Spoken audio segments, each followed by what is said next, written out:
I feel like these lists lost a lot of popularity when cable TV was overtaken by streaming. Is that good or bad? Does heightened knowledge of the most wanted criminals make us safer? Or does it just make us exceptionally worried? Over the years, hundreds of criminals have been caught after being put on the FBI's 10 most wanted fugitives list, but as we all know, you can't catch them all. There are plenty of criminals still out there, many who have been skirting law enforcement for years. Some are petty criminals, others are highly dangerous. Hopefully you never run into one face to face. Hello horror heads and welcome back to the scariest channel on YouTube, Top 5 Scary Videos. I'm your horror host Keegan Hughes and today we're gonna be taking a look at the top 5 scary criminals still on the loose. Before we get started, make sure to give this video a big thumbs up and subscribe for more law breaking and escaping. Perfect, let's begin. Coming in at number 5, we've got Christopher David Meer. Most folks would expect a few murderers and drug runners to make the list, but what I find to be especially terrifying and heinous is the purposeful setting of expensive and harmful fires. That's right, we are kicking this list off with a serial arsonist who seems to have disappeared completely. Back in January of 2007, police began investigating crimes that caused over $2 million in damages and made people genuinely scared for their lives. It wasn't just setting fires, it was also extortion. Apparently, a father-son duo decided that some financial disputes were worth setting fires over. The father, Jonathan David Meer, was arrested and sentenced to 15 years in prison for planning these crimes. Christopher David Meer, however, is still in the breeze. He was the one to actually set the fires, making him a very destructive desperado. Police have spent over $400,000 investigating these crimes and have come up short when tasked with bringing the arsonist to justice. In fact, back in 2015, they renewed a $25,000 reward for anyone who could provide tips that would lead to Meer's arrest. Unfortunately, this big boon wasn't enough to bring him in. Doesn't seem like he's been setting any more fires though, which leads one to believe that the original crimes were committed as a personal vendetta of sorts. However, this blonde-haired blaze setter could very well be planning another fire. Coming in at number 4, we've got William Bradford Bishop Jr. That's one hell of a name, wouldn't you say? He's been on the run for quite a while too. The FBI's been chasing this murderous man since 1976 and has followed a lot of false leads down strange rabbit holes in doing so. See, Mr. Bishop was once an American diplomat. After spending years traveling to different posts overseas, he ended up working a post in Washington, D.C. He'd been passed over for promotion and appeared to be feeling sort of ill. He left work and headed home. On the way to his family home in Maryland, he stopped by a bank to withdraw some money and a hardware store where he bought a sledgehammer, gas can, pitchfork, and shovel. Not a very promising array of items, is it? That evening, he used his new arsenal to kill his wife, mother, and 3 children. Afterwards, he buried their bodies in a shallow grave in a swamp and lit it on fire. Since then, he's been on the run. As an avid outdoorsman and an amateur pilot, he has a variety of skills that would help him avoid detection. They've proven to be quite effective too, as he remains at large to this day. In 2014, authorities believed that they had found a grave where his remains were buried, but the DNA didn't match. Mr. Bishop could very well be too old to commit more crimes, but a life on the run might encourage one to indulge in more criminal activities. Coming in at number 3, we've got Vassilis Paleocostas. With nicknames like Robin Hood and Uncatchable, you know this guy means business. Right now, he's on the lam and has a €1 million bounty on his head. Crazy, right?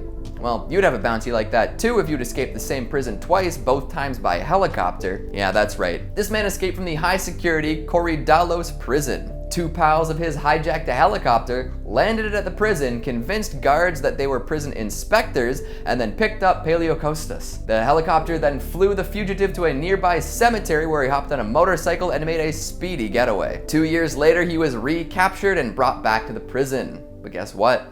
No walls can hold the uncatchable man back. In 2009, another helicopter escape was pulled off, resulting in a short airborne gunfight and a clean getaway. No injuries, thankfully, and now he's a free man once again. Well, actually, a prison guard injured himself while trying to draw his weapon, but we'll check that up to something else entirely. The helicopter pilot was found bound and gagged in the empty cockpit a while later. He detailed a cover story that the escapees gave to him. They'd even chartered the helicopter multiple times in the weeks leading up to the escape to make it seem sort of normal. No other real details have been found. To this day, this robber kidnapper escapee remains on the run. Imagine having friends willing to fly a helicopter into the same prison twice for you. What a life. Coming in at number 2, we've got Glenn Stewart Godwin. We've got more prison breaks here. This escapee seems to be a lot more violent than our last culprit though. Glenn Stewart Godwin escaped from Folsom State Prison in California in 1987. He'd been serving a lengthy murder sentence for stabbing a drug dealer/pilot dozens of times. Somehow he managed to get a variety of tools smuggled in, in, cut his way through a fence, crawled through a storm drain, and ended up making his way down to a raft that his accomplice left for him. Later that very same year, he was arrested again for trafficking drugs in Mexico. This earned him a one-way ticket to a prison in Guadalajara. And when I say one way, I do mean until he broke out. That's right, there are 2 double prison breakers on this list. Some people are just really good at certain things. For these folks, apparently that's breaking jail. While serving his sentence in Mexico, Godwin apparently killed a fellow inmate before hightailing it out of there a few months later. Can you imagine the amount of work it would take to escape a prison after literally murdering someone there? Like, the guards would definitely be keeping a close eye on him, and he still managed to make it out. Sure, murder is bad, but that's impressive. These days, he's suspected to be playing some role in the drug trade in Latin America. Aliases have been used, but no solid evidence has been found. And finally, at number 1, we've got Matteo Messina DiNardo. Before going into hiding in 1993, this mafia-connected maniac claimed, "I filled a cemetery all by myself." Known as the last Mohican of the old mafia, DiNardo has extensive connections who are willing to keep him hidden. Not something you want to hear about a deadly killer, but that's just how the world works sometimes. After racking up over 50 murders, he went underground. It appears that plenty of politicians and businessmen are willing to bankroll his hidden lifestyle too. He supposedly lives quite the luxurious lifestyle these days. In fact, a wind farm tycoon was recently brought down for having DiNardo on his bankroll. That's the kind of power this potential mafia boss holds. If money wasn't enough to shield him, he's also got some wicked connections. According to prosecutors and investigators, DiNardo has been shielded by Freemasons in Trapani. And I mean, if the mafia alone was something you didn't want to mess with, then you definitely don't want to add the Freemasons in there. Maybe he's backed by the Illuminati too. So, has anyone seen any of these men? I hear there's a nice reward for you if you have. I don't know. I feel like I'd rather live my life without a criminal grudge against me. Maybe making this video was a mistake. Well, what'd you think about the list? Were you aware that all these criminals were still out and about? Who is the scariest fugitive of all time? Make sure you let me know down in the comments. Speaking of comments, let's take a look at some of your more spiritual ones from the top 5 scary urban legends from Transylvania. Lord Inquisitor Ignis says, "I've seen a vampire. He calls himself the Count. 1, 2, 3, How many eyebrows did he have? 2?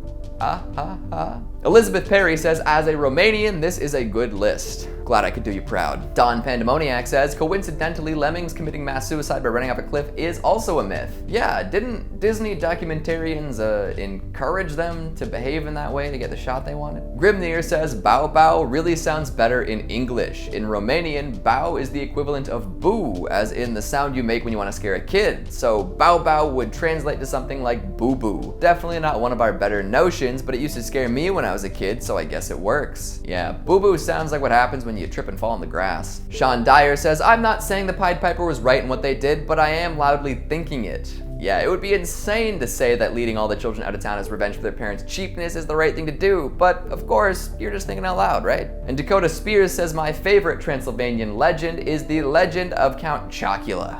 I prefer old Castle Booberry myself, but I suppose we all have our preferences. And that's all the time we have for today. Before I challenge an ogre to a fist fight, make sure to give this video a big thumbs up and subscribe for more fleeting felons. Thanks for watching, and I'll see you next time.